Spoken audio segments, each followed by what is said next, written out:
This is a public service announcement inspired by the book Little Brother by Cory Doctorow, broadcast from the XNet because sometimes paranoia's just having all the facts. So, here are the facts.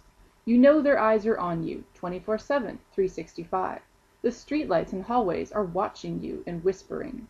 But ever since the bombs went off, watching's not good enough for them anymore. Now they're following you, on the bus and the subway with your FastPass card, even from class to class. They check where you go, who you see, and who you talk to. And you know what'll happen if they don't like what they find out. The Department of Homeland Security has even turned your friendly little laptop into a full-time DHS snitch. And you can forget about Facebook and Instant Messenger. DHS thinks it can do whatever it takes to find terrorists. And everyone's a suspect.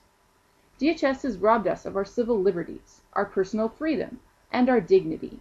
No one has questioned either their actions or their reasons, until now. We need to take our city and our freedom back from the DHS. Take it back. Join XNet and talk to Mikey.